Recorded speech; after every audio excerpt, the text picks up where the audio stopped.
안녕하세요. 이인서입니다. 이번 시간에는 물경력으로 고민하는 분들을 위해서 커리어를 좀 극복하는 방법에 대한 이야기를 하겠습니다. 회사에서 진행하는 업무가 단순 반복적이거나 아니면 이렇다 할 결과물이 쌓이지 않는 커리어를 쌓고 있는 디자이너들 중에서 물경력으로 고민하는 사람들이 정말 많습니다. 아마 이들의 대부분은 이직을 하기 위해서 그래도 괜찮아 보이는 회사에 지원을 여러 번 해본 것으로 알고 있거든요. 그러나 현재 내가 다니고 있는 회사의 수준이나 내 실력, 이 모든 것이 이직에서 평가의 기준이 되기 때문에 괜찮은 회사에 지원을 해도 서류 합격조차 쉽지가 않은 것이 현실입니다. 저는 16년도부터 블로그를 통해서 강의를 해왔고요. 그러면서 현재까지 물경력을 가진 경력직 디자이너를 꽤 많이 만나왔습니다. 제가 수강생을 처음 만나게 되면 가장 먼저 기존 작업물들을 확인하는데, 예를 들면 배너나 단발적인 플라이어, 이벤트 페이지나 SNS에 사용되는 이미지 등 좀 단발적이고 프로젝트로 엮어가지고 포폴에 담기에 애매한 작업물들이 대부분인 거, 여러분도 대충 어떤 것인지 알고 계시죠? 그들 역시 이런 작업 결과물을 가지고 포트폴리오를 어떻게 구성할 것인지에 대해서 일단 고민이 많았고, 또 한번 좋지 못한 커리어에 빠진 자신이 디자인을 좀 잘하는 회사로 갈 수 있을지에 대한 걱정과 두려움이 많이 있었습니다. 그래서 많은 사람들이 첫 직장을 매우 중요하게 생각을 하고 있고요. 첫 직장을 괜찮은 데를 가지 못하면 평생 좀 그렇고 그런 회사를 떠돌다가 인생 끝난다는 말들이 당연하게 여겨지고 있는 것 같습니다. 제가 상담을 하거나 수강생인 학생들이 저를 만나면 이런 이야기를 정말 많이 물어보는데요. 저 역시도 첫 직장이 중요한 것은 맞다고 생각을 해요. 하지만 첫 직장이 인생의 전체를 좌우하지는 않는다라고 생각을 합니다. 우리 인생이 정말 복잡하게 연결되어 있는데, 고작 첫 직장 하나로 인해서 사람의 인생이 결정된다고 생각하는 것 자체가 인생이 정말 다변하는 것에 대해서 고려되지 못하는 말이라고 생각하기 때문입니다. 물론 비슷비슷한 회사를 평생을 다니면서 박봉에 시달리다가 디자인은 정말 사람이 할 일이 못 된다고 결론을 내리고 있는 사람도 있을 것이고, 첫 직장은 형편없는 곳에서 시작을 했지만 스스로 끊임없는 공부를 통해서 발전을 시켜 더 나은 회사로 계속 점프를 하다가 또 자기 브랜드를 런칭해가지고 엄청난 부자가 된 사람들도 있습니다. 이런 사람들의 입장에서는 디자인이라는 직업은 매우 스펙타클하고 자신의 노력에 따라서 돈을 잘 벌 수 있는 직업으로 여겨질 거예요. 누구나 현재와 비슷한 연봉으로 현재 하는 일을 평생 한다면 그건 정말 끔찍한 일이라고 생각할 것입니다. 여러분들이 물경력을 쌓으면서 점핑을 하기 위해서 선택하는 것 중에 잘못된 선택을 하는 것에 대해서 이야기를 좀 하겠습니다. 제가 가장 안타깝게 생각하는 부분이요. 일단 회사를 그만두고 취업 준비를 하겠다는 결심을 하는 것입니다. 직장을 다니면서 여러분들이 서류를 이곳저곳에 넣어봤지만 연락이 없으니까 초조해질 거예요. 그렇다면 연락이 오지 않는 이유가 뭘까에 대해서 나름대로 이유를 찾을 것이고, 그러면 공부를 다시 해서 새롭게 시작하는 마음으로 일단 회사를 그만두고 공부를 해야겠다라고 생각을 하는 사람들이 꽤 많습니다. 회사를 그만두고 많은 시간을 이직 준비에 힘을 쏟겠다는 그 머릿속의 계산은 정말 그럴싸해 보이긴 하거든요. 하지만 제가 본 대부분의 학생들은 그 많은 시간 동안에 집중해서 취업 준비를 하지 못했고요. 월급이 나오지 않으면서 발생하는 경제적인 불안감을 견디기 힘들어하는 현상이 점점 심해지게 됩니다. 낮에 집에서 개인 작업을 하게 되면 마음 편히 디자인 실력을 쌓을 수 있겠다라고 생각을 하지만 혼자서 작업을 완성할 정도의 실력이 되지 못하기 때문에 개인 작업이라고 해도 결과물이 잘 나오지 않기 때문에 집중도 안 되고 작업물도 나오지 않는 악순환이 반복됩니다.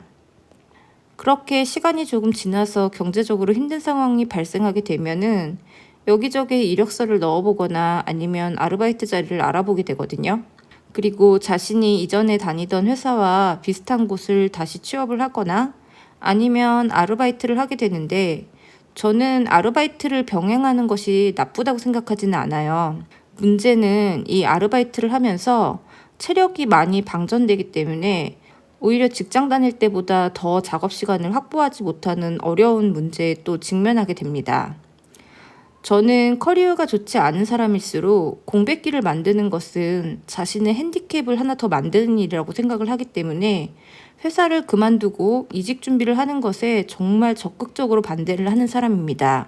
학생들이 회사를 다니면서 포폴 준비하는 것이 힘들다고 이야기를 하지만, 그래도 급여가 나오지 않고 경력이 단절되었다는 그 불안에 빠져 정신적으로 힘든 것보다는 저는 낫다고 생각을 하고요. 그래서 학생들에게 평일에는 작업을 하지 않아도 괜찮으니 주말만이라도 디자인 작업을 해서 포폴을 진행시키자는 이야기를 많이 하고 있습니다. 회사를 다니지 않고 이직 준비만 전업으로 하게 되면 더 빨리 이직할 수 있지 않을까?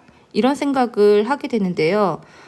이론적으로는 맞지만 여러분도 잘 아시겠지만 우리 인간의 행동이라는 것이 머릿속의 계획대로 움직여지지 않기 때문에 여러 변수와 집중력의 한계, 그리고 작업이 잘 풀리지 않는 문제들이랑 맞물리면서 시간적으로 더 빠르게 이직이 가능하지 않다는 것을 저는 지난 8년간 학생들을 지켜보면서 알게 되었습니다.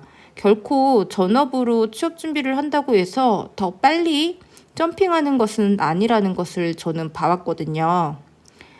그리고 두 번째, 여러분들이 하는 실수 중에 두 번째를 이야기를 한다면요.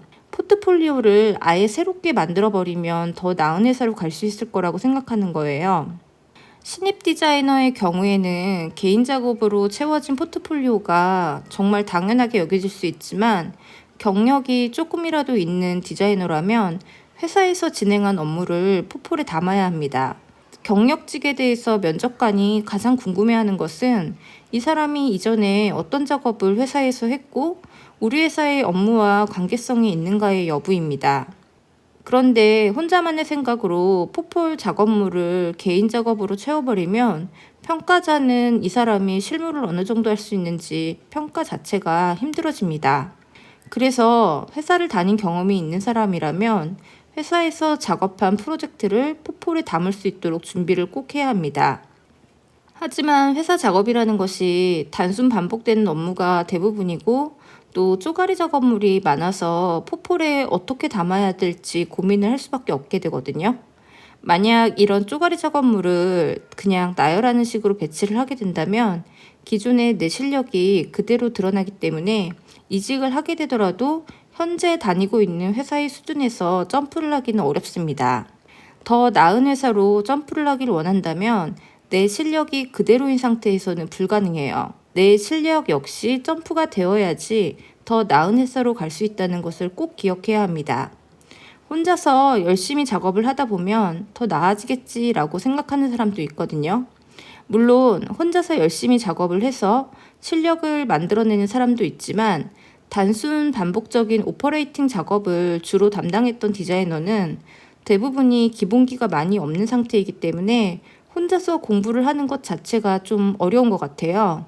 이것 또한 제가 오랜 시간 동안 비슷한 상황인 학생들을 지켜본 결과 그들이 혼자서 만들어둔 작품을 확인하고 또 그들 스스로 혼자 공부한 시간들을 함께 되돌아보는 과정을 거치면서 저 역시 알게 된 것입니다. 인풋이 어느 정도 있는 디자이너의 경우에는 혼자서 공부를 해서 실력을 쌓아갈 수 있어요. 하지만 지금 물경력으로 고민하는 디자이너들인 경우에는 기본기가 정말 없고 또 디자인 공부 자체를 제대로 해본 적이 없는 사람들이 대부분이기 때문에 혼자서 만든 결과물 역시 자신의 부족한 실력을 그대로 노출하는 것밖에 되지 않습니다. 혼자서 공부를 충분히 할 수 있는 상태가 되기 전까지는 부족한 디자인 기본기는 배워야 합니다. 작품을 빨리 완성하는 것보다 중요한 것은 내가 혼자서 회사에 가가지고 어느 정도의 완성도를 뽑아낼 수 있는 실력을 만드는 것이 더 중요합니다. 또한 혼자만의 생각으로 회사의 기존 작품을 포폴에 어떻게 담을지 방법 찾기가 힘든 경우도 많습니다.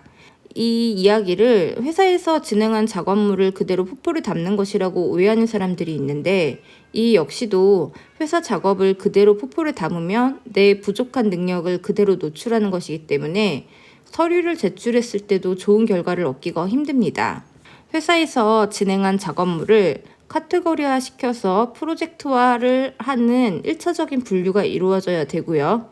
업무를 진행할 때에는 컨셉이라는 것이 없이 그저 시킨 대로 작업을 했겠지만, 프로젝트의 목적에 맞는 컨셉을 설정하고 어떤 방식으로 표현을 할지 설계를 한 뒤에 디자인 작업을 새로 진행을 하는 것이 좋습니다. 그리고 프로젝트에 대한 설명과 작업 과정에 대한 설명을 평가자가 쉽게 볼 수 있도록 정리하는 것 또한 포폴에서 매우 중요해요. 모든 포트폴리오의 작품을 회사 작업으로 채울 필요는 없지만, 경력직 디자이너 포폴에는 회사의 작업물은 포함되어야 합니다. 그리고 나머지는 개인 작품으로 채워져도 되거든요. 다만 경력이 쌓이면 쌓일수록 개인 작업의 비중보다는 회사 업무와 관련된 프로젝트가 늘어나는 것이 매우 당연한 것이고요. 내 경력이 몇 년 차인지를 고려해서 개인 작업과 회사 업무의 비중을 맞춰서 구성하는 것이 좋습니다. 경력이 쌓임에 따라서 성장을 하는 것은 매우 당연한 일이고, 그에 걸맞는 대우를 받고 또 더 나은 곳에서 일을 하는 것은 정말 중요한 일입니다. 어떻게 매번 똑같은 연봉에 똑같은 일을 하면서 평생을 살 수 있겠습니까? 하지만 단순 반복 업무를 하고 있다면 성장이 어렵고 성장을 하지 않는 직원에게 더 나은 대우를 해주는 회사는 없습니다. 여러 가지 사정으로 물경력을 쌓고 있는 상황이지만, 그 물경력의 연결고리를 끊는 것은 생각보다 단순합니다. 그리고 8년간 물경력의 디자이너들을 만나서 그들이 새롭게 커리어를 쌓을 수 있는 회사로 점프를 할 수 있도록 저는 오랫동안 가르쳐 왔습니다. 사람들은 흔히 사람은 바뀌지 않는다고 이야기를 합니다. 하지만 저는 그런 말을 하는 사람은 스스로가 바뀔 의지가 없는 사람들이라고 생각을 합니다. 저는 나를 가장 쉽게 바꿀 수 있는 것은 자기 자신이라고 생각을 합니다. 그리고 내가 만났던 물경력의 디자이너들 중에서는 기본기 하나 없는 상황에서 회사를 다니면서 디자인 공부를 새롭게 시작하고 프로젝트를 만들었고, 또 면접을 보고 실기시험을 본 뒤에 디자이너라는 이름에 걸맞는 수준의 회사에서 새롭게 시작한 경우도 아주 많았습니다. 지금 내가 다니고 있는 회사가 정말 형편없는 수준이라 고민이 된다면 그 현실을 바꿀 수 있는 것은 나 자신이라고 생각을 해야 합니다.